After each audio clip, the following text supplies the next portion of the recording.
सुप्रिया सुळे यांच्या प्रचारार्थ आमदार रोहित पवार यांचा आज बारामती तालुका दौरा।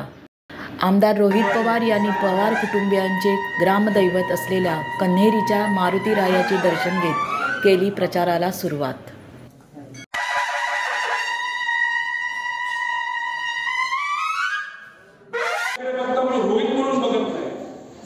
माझ्याकडे जेव्हा तुम्ही बघता तेव्हा पवार साहेबांचा नातू नाही तर पवार साहेबांबरोबर एक आमदार नाही एक कार्यकर्ता भक्कमपणे उभा राहिलाय असं म्हणून माझ्याकडे तर माझ्याकडे तुमच्यात काही फरक नाही, फक्त माझ्याकडे एक पद आहे। ते सुद्धा कर्जत जामखेडच्या लोकांनी मला आशीर्वाद दिला, माझा विश्वास टाकला म्हणून ते पद तिथं मिळालं।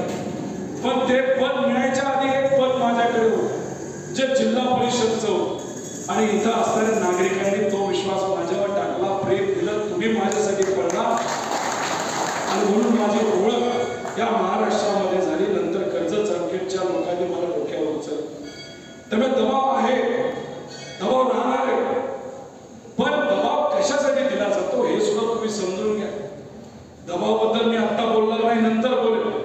त्यामुळे मला तुम्हा सर्वांना विनंती करायची की तुम्ही इथं चोरी करण्यासाठी आलाय का? इथं किती लोकांना वाटतं तुम्ही चोरी करत आहात नाही तर चोरी करण्यासाठी आलाय? तरी हात वर करा। पुढे आहे का सर? चुकीचं काय करताय का? करताय का? काय हे मी विदर्भाला जाऊन आलो, मी मराठवाड्यात जाऊन आलोय, मी नगरमध्ये जाऊन आलोय, मी आता इंदापूरला जाऊन आलो। अरे काय ती पब्लिक, काय तो आवाज, काय ते कार्यकर्ते, काय ती ताकद। पण मला असं वाटतं की सुप्रियाताईंची टोटल लीड जर बघितली ती कमीत कमी 3.5 लाखाची असेल आणि ती 3.5 लाखाची याच्यासाठी असेल, इंदापूर म्हणतोय की गेल्या वेळेस आम्ही 70,000ची लीड दिली। इंदापूरचे कार्यकर्ते, तिथले सामान्य नागरिक, मलिदा गँग नाही, तिथले मोठे मोठे लाभार्थी नाही, ते कुणीच नाही आपल्या बरोबर। तिथे असलेले सामान्य कार्यकर्ते, नागरिक आपल्याला काय म्हणतात की इंदापूर मधून आम्ही गेल्या वेळेस 70,000ची लीड दिली, यंदा आम्ही 1 लाखाची लीड दिली। दौडमध्ये म्हणतात चुकून उमेदवार आमच्याच भागातला होता, भाजपचं तेवढं वातावरण होतं, मोदी साहेब आम्हाला सारखं टीव्हीवर दिसायचे म्हणून आम्हाला असं वाटलं की चला भाजप बरोबर जाऊ, पण आम्ही चूक केली असं दौंडचे तिथले नागरिक सांगतात। आणि -10,000ची लीड तिथं कमीत कमी 50,000ची लीड झालेली आपल्या सर्वांना बघायला मिळणार आहे। दौंडमध्ये पुरंदरमध्ये 15,000ची लीड होती, खालचा वरचा भाग पकडून ते म्हणतात जर 50,000चा कमी लीड आली तर साहेबांची माफी आम्ही तिथं मागणार नाही, आम्ही साहेबांना भेटणार सुद्धा नाही। पण आम्हाला साहेबांवर प्रेम आहे, साहेबांना भेटायचे, त्यामुळे काही झालं तरी आम्ही 50,000च्या खाली लीड देणार नाही असं तिथल्या लोकांनी तिथं सांगितलं। पूर्वी काँग्रेस होतं पण तेवढी ताकद नव्हती, तिथं काँग्रेसचा आमदार आहे, त्यांनी तिथं ताकद लावली। तिथे एक माजी आमदार आहे, ते टीव्हीवर अनेक दिवस दिसत होते, काय नाव त्या आमदारांचं? पुरंदरच्या व्हिडिओ बघितलात का? लय भारी व्हिडिओ आहेत। त्यांनी भूमिका बदलली पण व्हिडिओ थोडी बदलता येईल। तर त्यांच्या कार्यकर्ते सुद्धा म्हणतात ज्यांनी भूमिका घेतली लोकांच्या बाजूने भाजपच्या विरोधात, मग आम्ही जरा खुश झालो होतो, आम्ही 4 झालो होतो, अरे वा आमचा झोपलेला नेता आता वाघ झाला असं आम्हाला वाटलं। पण काय बंद खोलीमध्ये चर्चा झाली, नेत्यांबरोबर काय माहिती, बाहेर आले आणि पलटी मारली।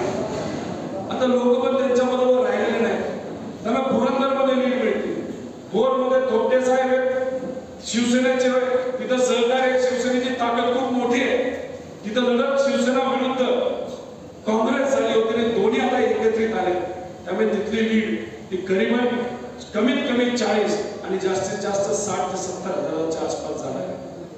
खडक वाचण्यामध्ये 2 दिवस होतो, 60,000 सुप्रियाताई गेल्या वेळेस मायनस होते। आणि मी जेव्हा जातो ना, न सांगता जातो, टपरीवर जातो, दुकानात जातो, कुठेही जातो, मी माझा प्रोटोकॉल तिथं कुठं वापरत नाही, कारण मी नेता नाही, मी कार्यकर्ता सारखं राहणं मला आवडतं। तिथं लोकात गेल्यानंतर लोकांनी मला सांगितलं, चहा देताना सुद्धा नाही तर जेवताना सुद्धा नाही तर एखाद्या मंदिरामध्ये गेल्यानंतर तिथं लोक दर्शन घेण्यासाठी आले होते. तिथं मी गेलो, बाहेर जेव्हा ते येत होते त्यांनी मला सांगितलं, मी विचारलं नाही, त्यांनी मला सांगितलं, गेल्या वेळेस आमची चूक झाली, यंदा आम्ही सुप्रियाताई बरोबर आहोत. हे खडकवासल्याचे लोक सांगतात. आणि तिथं -60,000 लोक, तिथं करीबन कमीत कमी 20,000 प्लस येण्याची शक्यता आहे. हे सगळे स्वाभिमानी लोक आहेत. हे तिथं भाजपकडे बघत नाहीत, हे कुठले नेते साहेबांना सोडल्यात पलीकडे हे बघत नाहीत. त्या सर्व लोकांसाठी स्वाभिमान महत्वाचा आहे, त्यांच्यासाठी विचार महत्वाचा आहे. आणि आज ते सर्व लोक विचाराबरोबर आहेत. खडकवासल्यामध्ये गुंडांना सुपारी दिली, गुंडांना यादी दिली गेली. रोहित पवार जेव्हा येतात तेव्हा ही लोक त्यांच्याबरोबर फिरतात, सुप्रियाताई येतात तेव्हा ही लोक त्यांच्याबरोबर फिरतात. त्या यादीतल्या लोकांना तुम्ही फोन करा आणि त्यांना काय कुठल्या भाषेत सांगायचं सांगा.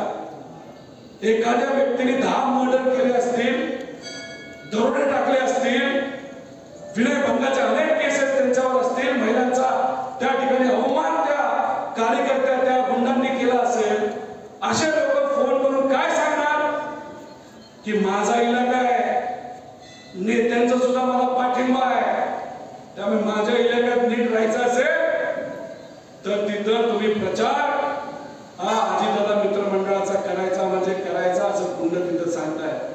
म्हणजे पवार साहेबांच्या विरोधात तुम्ही प्रचार करा. ही प्रथा त्या भागात नव्हती. ही प्रथा चालू झाल्यानंतर तिथली लोक म्हणताय गुंडांना उत्तर देत आहे. त्याचे रेकॉर्डिंग माझ्याकडे आहे, त्यांना उत्तर देत आहे तुम्ही असाल गुंड, तुमच्या लेवलला तुम्ही बघा, पण आम्ही पवार साहेबांची साथ सोडणार नाही. हे तिथे आपले स्वाभिमानी लोक म्हणतात. गुंडांच्या पुढे कुठला दबाव आहे का? प्रशासकीय अधिकाऱ्यांना मला सांगायचे वातावरण थोडंसं सगळ्यांनी बघावं. महाराष्ट्र